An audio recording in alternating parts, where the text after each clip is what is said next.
This past month, the stock market has boomed upward, led by large cap tech stocks. My dividend portfolio has now reached an all-time high in value. These gains were mainly from two of my largest tech stocks, Microsoft and Broadcom. Microsoft is up nearly 8% this month. Broadcom is up over 28%. This sudden growth is influenced by a larger AI investment trend taking over the market. The best example of this is Nvidia stock, which is up 37% in the month and over 174% to start the year. While artificial intelligence and its productivity impacts are very real, some of the stocks may be getting far ahead of themselves on valuation. The AI bubble may be here, but that's a topic for another video. Today, I want to share the stocks I personally bought in the month. This includes 3 companies with a history of reliable dividend growth. One of these is high yield and lower growth, one is mid yield with slightly more growth, and the other is low yield with very high growth. On top of discussing my new buys, I will provide an updated analysis of my full long-term dividend growth stock portfolio. Let's roll the intro.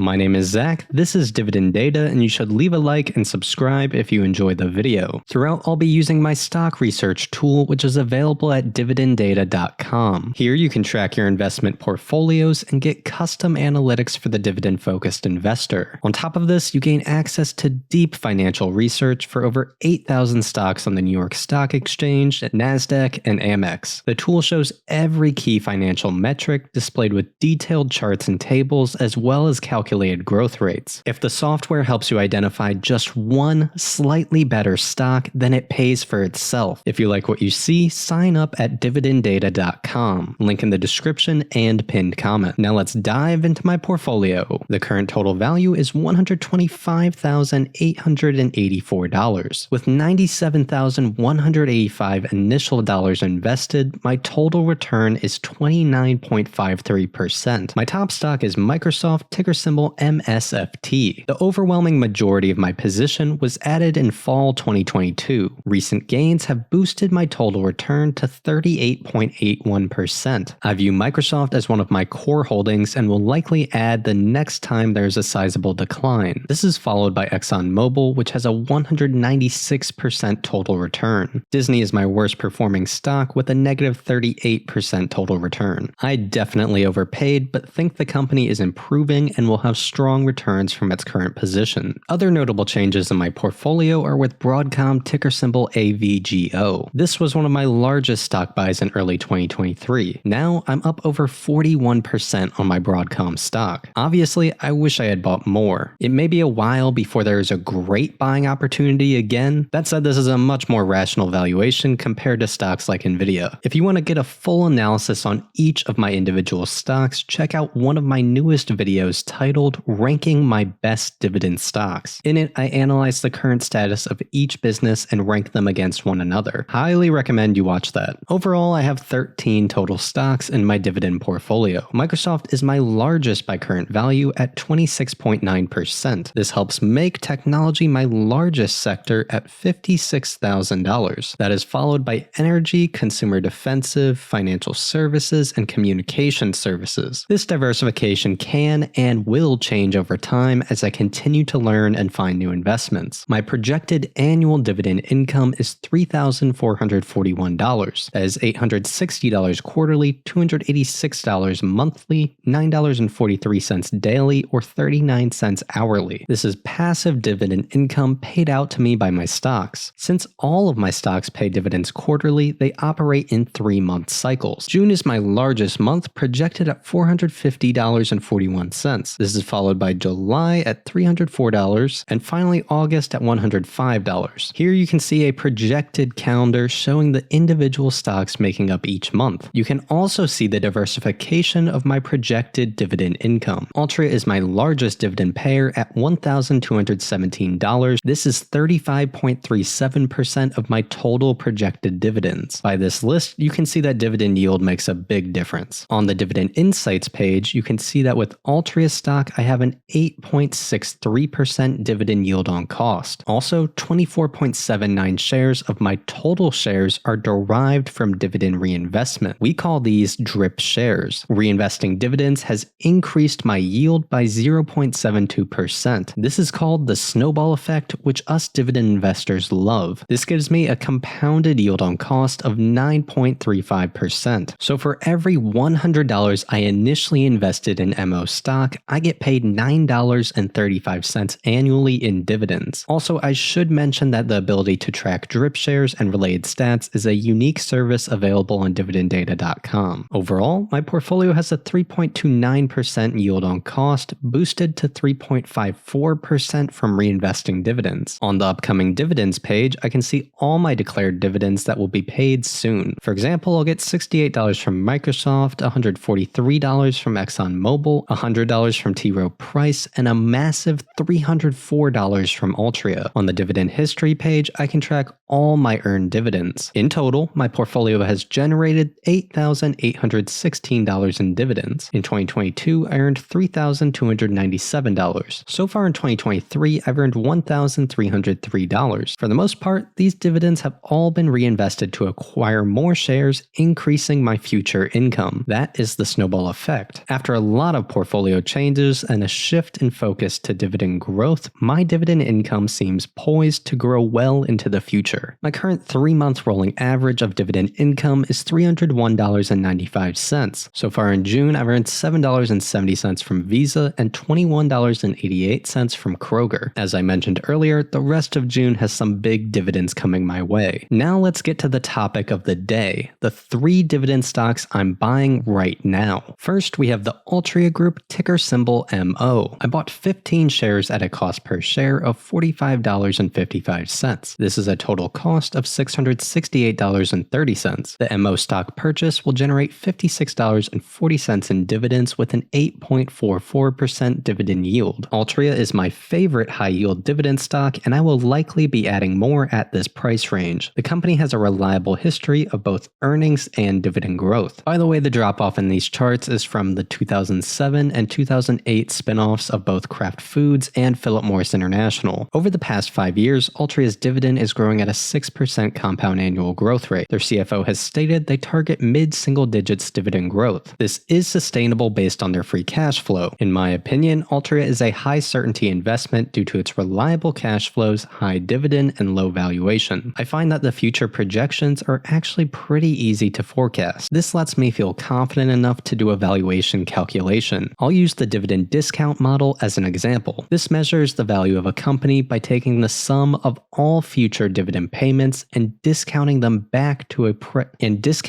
compared to a provided discount rate. If you want to follow along and try this calculator, it's available on dividenddata.com. To start, I'll enter the current share price of $45.33 and the annual dividend of $3.76. Then I need to put a dividend growth rate projection. I'm going to be conservative and enter a growth rate of 4%. Additionally, I'll put a discount rate of 10%. This basically is measuring against a theoretical 10% return. With these inputs, Altria is estimated to have a present value of $61.23 per share. This makes the stock 25.97% undervalued. This, along with my analysis into the business of Altria, gives me confidence to buy into the stock at current prices. The second stock I bought is the T. Rowe Price Group, ticker symbol T. Rowe. I bought 5 shares at a cost per share of $104.41. This is a total cost of $522. The T. Rowe stock purchase will generate $24.40 with a 4.67 7% dividend yield. This is another stock I feel very comfortable buying at these prices. T. Rowe stock has seen a 50% decline from its 2021 high. Earnings have seen a slightly smaller but sizable decline in this time. The reason is that T. Rowe is an investment manager whose earnings largely come from fees on assets under management. Since the bear market started in late 2021, the value of the stocks in T. Rowe's assets under management have declined. Additionally, more capital is being taken out than put into the market.